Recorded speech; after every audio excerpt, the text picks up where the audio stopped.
Bonjour, quoi de neuf? C'est Johnny Shreve. J'ai des promos bébés à vous annoncer. Voilà, nous avons une mise à jour. Écoutez les gars, je comprends. C'est comme le deuxième jour d'affilée, 2 vidéos consécutives sur Peg Watson. Après la vidéo d'hier, j'ai eu plus d'infos. John Brown a publié une autre vidéo qui contient en fait un rapport de police. Ce que j'aimais faire à la fac, littéralement à l'université, c'était de faire plein de projets où je devais prendre, vous savez, des rapports de police, des transcriptions, les analyser. J'ai fait de la linguistique criminelle et des trucs comme ça. Donc c'était plutôt sympa. C'est des trucs cool. Mais du coup, quand je lis les rapports de police, je me dis, c'est encore pire, c'est mauvais, c'est vraiment mauvais. Et ça donne une image claire de toute la situation, mais aussi à quel point Peg Watson est vraiment un connard. On va passer en revue ce rapport de police, d'accord? John Brown l'a dans sa vidéo, il le passe en revue. Il ne rentre pas forcément trop dans les détails sur ce que chaque chose veut dire sur la page, mais laissez-moi juste vous dire que Peg Watson est foutu.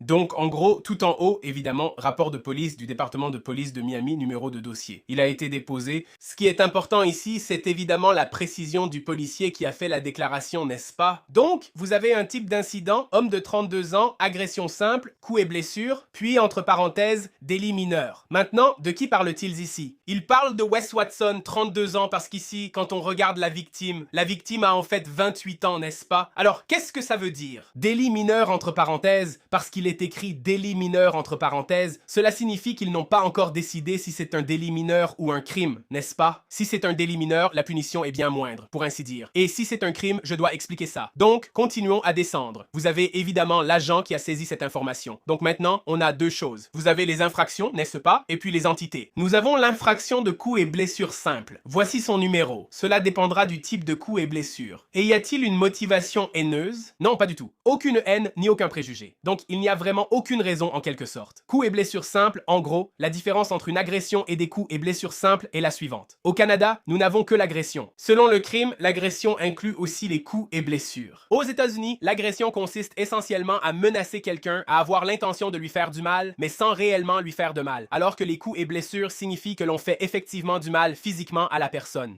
Et ensuite, nous avons essentiellement la victime, l'individu, son nom, Black. Je suis Wes Watson. Donc la victime ici, c'est le gars qui s'est fait tabasser. Toute cette histoire est en fait assez drôle. C'est plutôt révélateur. Concernant ce rapport, l'intervention a été déclenchée en mode non urgent pour une bagarre violente à la salle de sport. Nous sommes donc arrivés sur place. On ne sait pas si c'est, vous voyez, on sait juste qu'il y a une bagarre à la salle de sport. Quelqu'un a appelé, il y a une bagarre à la salle de sport. Venez, d'accord? Donc ça pourrait être quelqu'un qui a appelé en étant témoin de la scène. Voilà ce que Wes Watson a dit à la police. Le suspect a déclaré qu'il s'entraînait à la salle de sport. La victime s'est approchée et a provoqué une confrontation en disant vouloir se battre. Et ensuite, la suite des événements selon Wes Watson, d'après le suspect, l'incident est passé d'une dispute verbale à une altercation physique.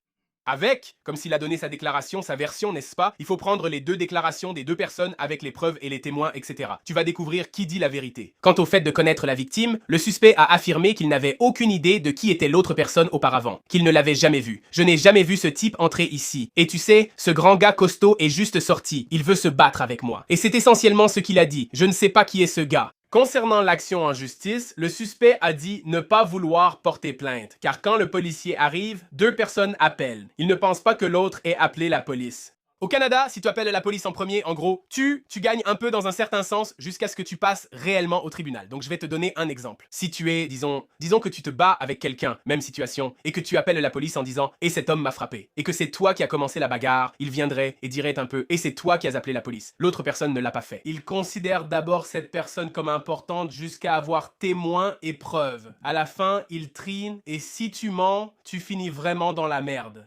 Le témoignage de la victime, c'est-à-dire le gars qui s'est fait tabasser, attaquer brutalement, a affirmé. La victime aurait allégué que le suspect l'avait invité à la salle de sport pour se battre via Instagram. C'est là que Wes Watson est complètement foutu. Ce que je vais te lire maintenant, c'est que Wes Watson s'est lui-même dénoncé en ligne. Littéralement, Wes Watson a menti à la police. Il leur a simplement menti. La raison? Parce que quiconque à la vidéo peut le constater. Et moi-même, je l'ai. J'ai Wes Watson qui dit « Si tu veux venir à la salle, voilà, je te donnerai l'adresse et on ira dehors. » On connaît tous cette histoire. Il a bien dit ça, non? Sur Instagram, la police a examiné le téléphone de la victime et a noté des messages de la victime au suspect à propos d'une bagarre bagarre. Les faits. La victime est allée à la salle pour confronter le suspect. On a d'ailleurs vu ça dans la vidéo. Ensuite, il est dit que la victime a confirmé qu'il y a eu une altercation verbale. C'est là que les versions concordent. Quand la police prend la déposition, elle cherche à faire concorder les versions. L'un dit « Je ne connais pas ce type. On a eu une altercation verbale, puis une bagarre. » Et puis l'autre gars dit « En fait, je le connais. Il m'a envoyé un message sur Instagram. Ou c'est moi qui l'ai fait. Non, je ne l'ai pas fait. Voilà, c'est ici. Voici les messages. » S'il voulait vraiment appuyer ses propos, il aurait dit « Regarde cette vidéo de Wes Watson sur YouTube. » Puis, oui, on a eu une altercation verbale. Je suis allé là-bas et voilà ce qui s'est passé. Ensuite, la séquence des événements est la suivante. La victime a confirmé que l'altercation verbale a dégénéré en bagarre physique. Si ce n'était qu'une bagarre physique, comme Wes Watson l'avait dit publiquement, viens à la salle, toi et moi, on sort et on règle ça et c'est tout. Ce serait totalement différent. Mais le problème, c'est que la victime a affirmé avoir été frappée avec une ceinture, ce dont nous avons la preuve. Il a été attaqué par plusieurs personnes, ce dont nous avons la preuve. Et frappé avec des haltères, ce dont nous avons la preuve. Et il y a une action en justice. La victime a déclaré qu'elle ne porterait plainte que si la bagarre n'était pas un contre un et impliquait plusieurs agresseurs. Je ne sais pas. J'ai fait il n'est pas idiot. Désolé. Ce type y est allé et vous dites tous, mec, c'est ce que tu mérites. Non, non, non. Il n'a pas demandé ça. Il y est allé après avoir déjà eu une conversation avec Wes Watson au sujet d'un combat, parce que Wes Watson avait défié tout le monde et il a relevé le défi. Si Wes était vraiment un homme alpha, il aurait dit « Yo, qu'est-ce qu'il y a? Tu me pousses? Alors on sort. Cool, tu me pousses? On sort. » S'il le pousse, il sort dehors. Maintenant, ils sont dehors tous les deux.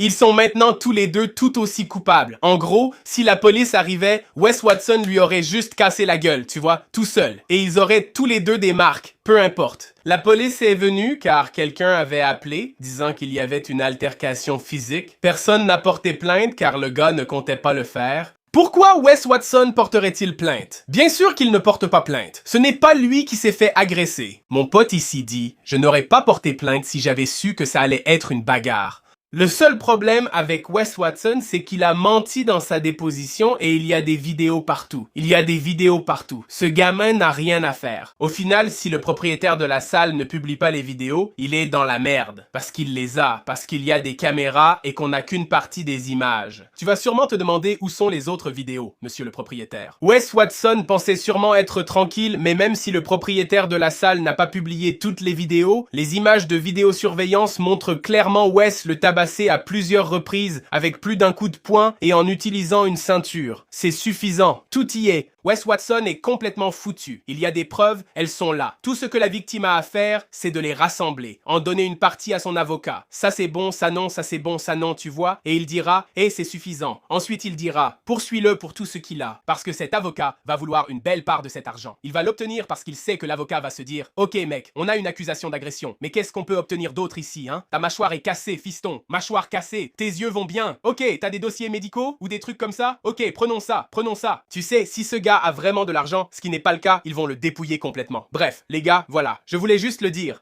C'est tiré de cette transcription, vous pouvez vérifier. Pour le coaching, johnshreefitness.com, lien en description. Remplissez la demande et réservez un appel vidéo de 50 minutes avec moi. On passe en revue vos objectifs et on voit ce qu'on peut accomplir ensemble. Quand je dis on, je parle de toi et moi en face à face en vidéo. On regarde ça et on voit ce qu'on peut réaliser ensemble pour cette nouvelle année, dès demain. Si cette vidéo ne sort pas demain, alors la journée nationale de l'abandon, c'est aujourd'hui ou demain. Le 10 janvier, c'est la journée nationale de l'abandon. Mais nous, on n'abandonne pas. Donc si tu es bloqué, clique sur le lien dans la description ci-dessous. Si tu débutes, clique aussi sur le lien dans la description ci-dessous. Quand on s'appellera, je te promets qu'à la fin du rapport, à la fin de l'appel, on aura une solution, que ce soit un coaching avec moi-même ou un autre service quelconque. Je te promets que tu n'abandonnes pas demain ou aujourd'hui quand cette vidéo sortira. Bref, à la prochaine les gars. Vous savez, c'est Iron Sherry, c'est Iron, surcharge progressive, ta vie. En attendant, continue de poursuivre tes rêves. Paix.